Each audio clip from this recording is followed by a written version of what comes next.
All right, so we're continuing to try to punch some holes in this wall that's supposedly in our way. On the other hand, we don't really know where we're starting out with, which is one of the big Heideggerian problems.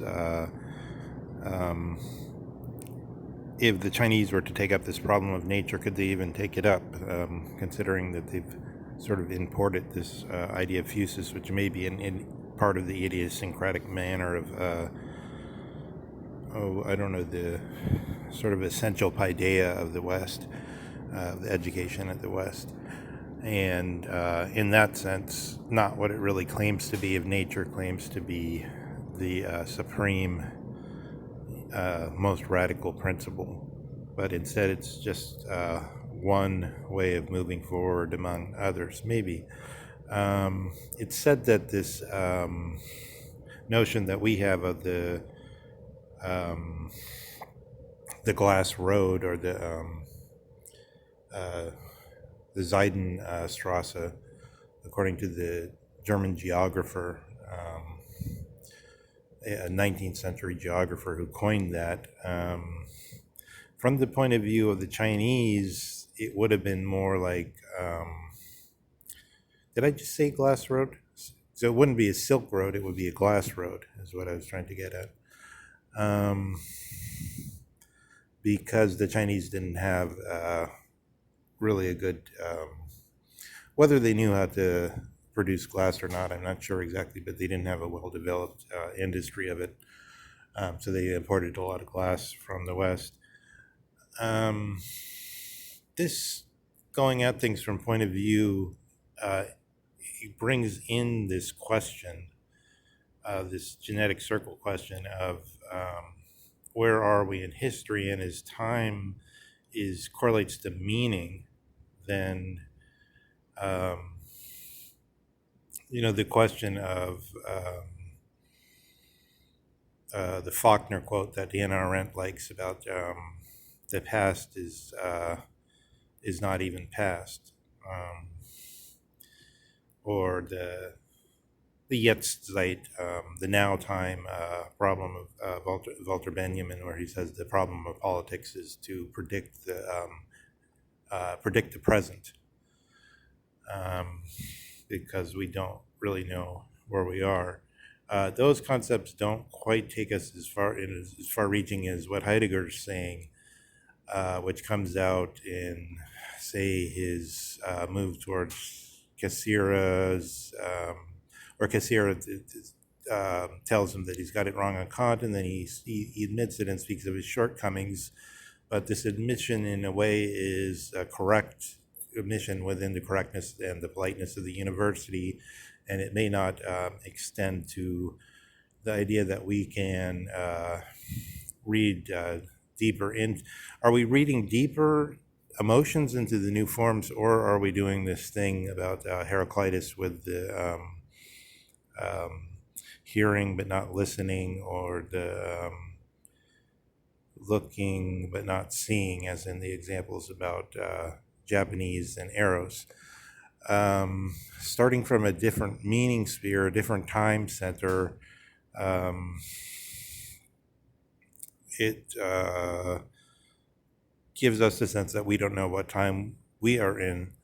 I was thinking of this, I recommend on further in the concept of nature, this Collingwood, English philosopher, wrote a book called The Idea of Nature, which gives more of the scope of the concept in something like the way Heidegger would think of it, as moving across the centuries of the West. Collingwood is not a great thinker, but he's competent, and he has some peculiar experiences, and he was a kind of archaeologist who did work close at home of Roman ruins, and made at least one discovery, which was a note at least to a small number of people. And there's anyone who has access to a good university library should be able to find other books of a like kind, and it's a wide subject, the question of what's nature. I mentioned that Isaiah Berlin said there's 100 different definitions of nature were proposed during the 17th century. So I was just trying to get to the T apostrophe I dash Jung, Tai Jung dichotomy, so-called, which in its first moment was, as it were, rationalizing the, I use the word arbitrary, rationalizing the coming to power of a certain kind of Buddhism, which after all was an Indian import, and it was this concept of a certain kind of emptiness, this emptiness concept of the, how is that called, that Buddhism called the Ajurana Buddhism, is it? But putting that aside, its specific content, the main thrust of it is this Lai Jung concept. The so-called dichotomy was used in order to situate Buddhism as the most powerful idea in the Middle Kingdom, and to displace correspondingly the Taoism and Confucianism. One could say in passing that when Confucianism did come in, it did correspond to a certain form of feudalism in some way, but that's probably tenuous. The time it broke down too, you could see, has to do with the rise of at least the consciousness of the necessity of building up industry. And then in the second moment, this concept was recast according to the coming forward of technology as a substance function dichotomy, with the Chinese core and the Western periphery. So this brings up the question of what Heidegger said to Jaspers about the evil is still continuing, which he said to Jaspers' horror after World War II. And by the evil, he meant that the coming of the technological essences ripping into all the worlds, which I guess we could call, from another point of view, cultures.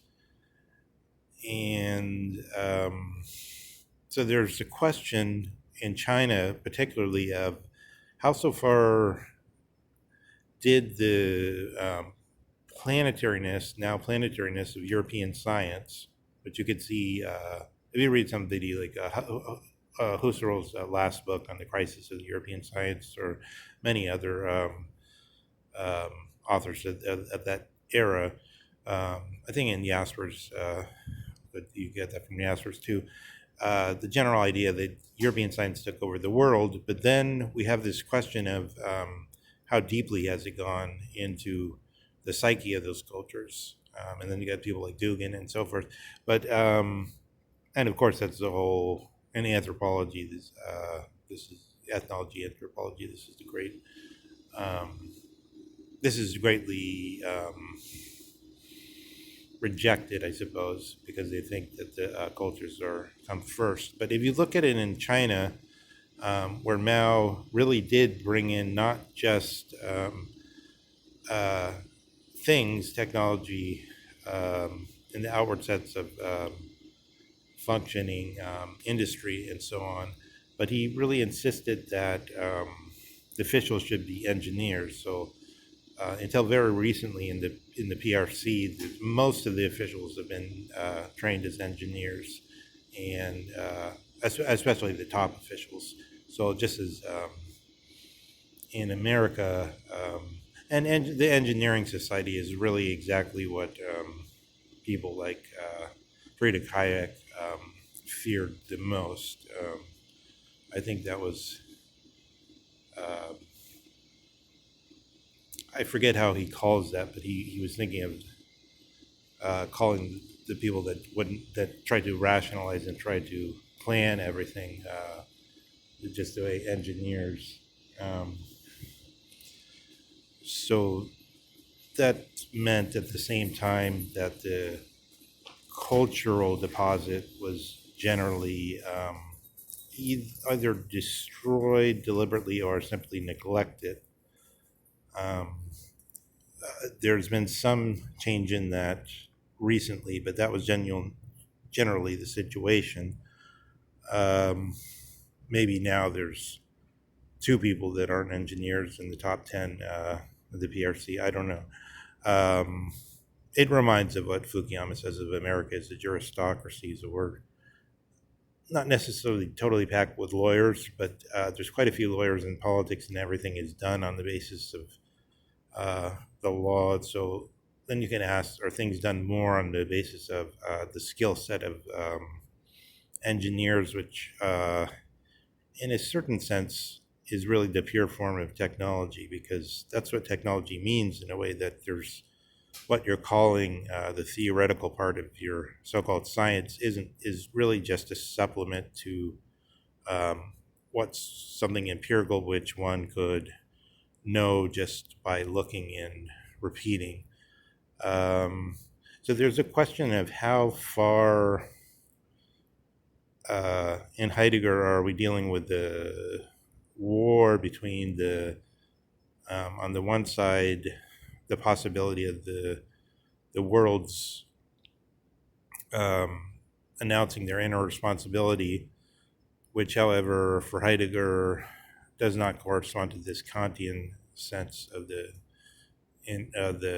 autonomy, which has become in Heidegger one term among other, the authenticity, but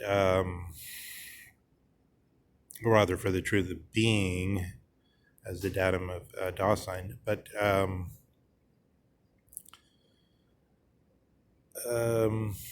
the other hand, you have quite a bit of sense that the technology can take over and replace the monocultures, as it were, and make everything into something consciously thought as a monoculture, and therefore part of the hybridity. I mean, if not homogeneity, then maybe a kind of hybridity, which is all part of the floating in the same sea. In this sense, China is then a case of asking how much is there still Chinese thinking in China. But it brings me to think of these questions in Zizek, where Zizek likes to go to Kantianism quite a bit, although he usually speaks of it in terms of Hegel. And this idea that he keeps repeating, which basically amounts to there's a certain form of liberals who treat,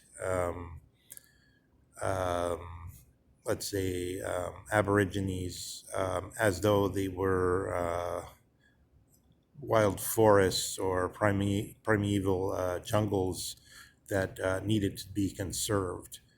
And then you got the example, so the people are just like the forest. They shouldn't be allowed to do what they want and interact with the modern world, but instead they should be conserved in their natural form, as though they were a museum piece.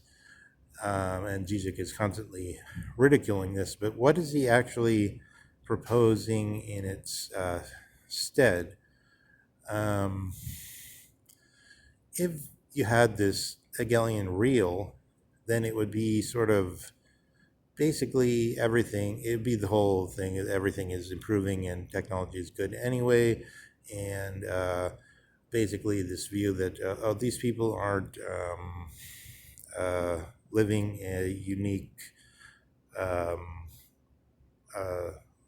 way of existing as a human being, but rather they're simply poor people and poor and ignorant, and they need to be allowed to partake of everything we have. Or then you have a third position, which maybe Zizek, I don't think he really takes it. It's sort of like he thinks, he imagines in the everyone else sort of himself, and then he just says, well, myself, if I were sort of like them. and then just let them do what they want, and then they'll probably end up being like me or something like that. But even if they weren't, because the Hegelian rational real would be discovered, which is basically like saying that in Rousseau's saying they will merely be forced to be free. So the true laws of how to run a society will be discovered, and then they'll sort of eventually come over to it anyway. So you don't need to conserve them as in their early forms. What we really need is to advance to this potentia ordinata, this thought in the mind of God. Zizek constantly emphasizes how Catholicism was really a sort of earthly salvation. It was an atheist religion, quote unquote, whatever that may mean. But in this sense, I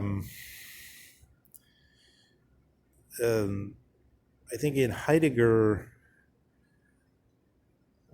we're in a totally different way of thinking, because we don't have this laws of the way society should be as though it were the substance of the universe, and then the image of the universe or something. We're not thinking in the same way. There's the future and there's now, and it's not thought, it's supposed to be directly evidenceable as the dichotomy there. And so what I was trying to think with this Zizek example is when Zizek mocks Heidegger, so Zizek mocks Heidegger for going to live in a small town, and then he gets called to a position in the big city in Berlin, and he writes this thing, Why I'm Staying in the Provinces, and he has some old peasant looks on him with still eyes and still and clear eyes, and just slightly gives a shake of the head, indicating it was wrong, indicating that you're doing the right thing not to accept all that bad stuff up in Berlin. Stay here. And then Zizek says what was really in the man's head is he was kind of embarrassed, and he just he said, he tried to give the indication of what does Heidegger want me to say, and he did this or whatever. So it's kind of like Zizek is charging Heidegger with being one of these people who want to preserve the Aborigines as though they were a primeval forest, right?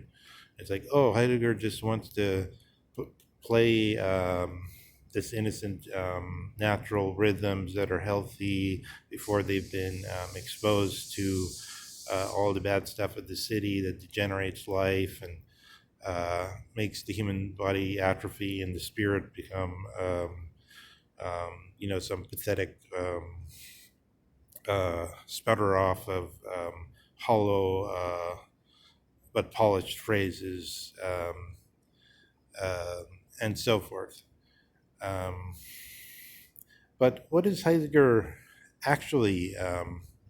This shows, I think, somehow the dichotomy within our current sense of what nature is all about.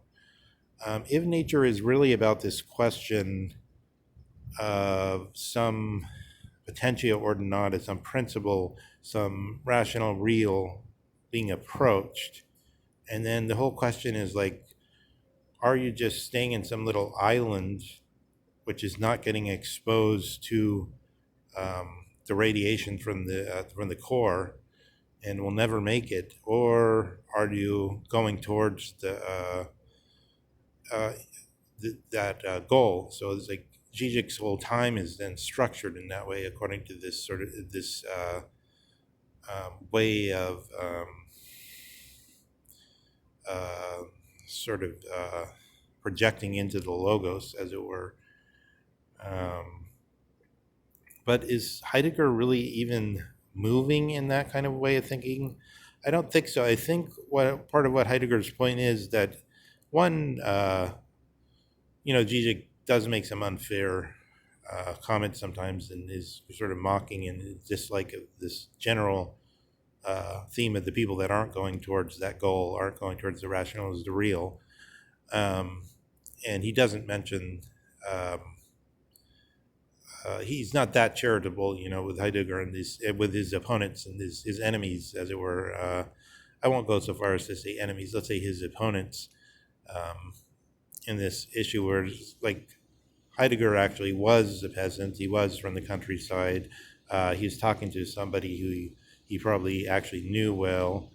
But I think the main issue is if you separate the future from what's now, you can do that by analogy from you're living in a certain rhythm of life, and then you juxtapose it with another one, and then therefore it opens up like that. I think it's something along the lines of a very simple awakening of consciousness through juxtaposition is in Heidegger's mind when he's thinking of being in the. It's not that he's thinking of a pure, perfect natural cycles or something of the peasant life, or that he's elevating peasant life to something perfect. It's just that was it's a basic foundation which lets things be clearer to him, and then he can juxtapose from that base. He can move out of that base and back, and that gives him it's an opening for him. But all right, so these little divagations aside, I'll try to get a little sharper with this in the coming recordings.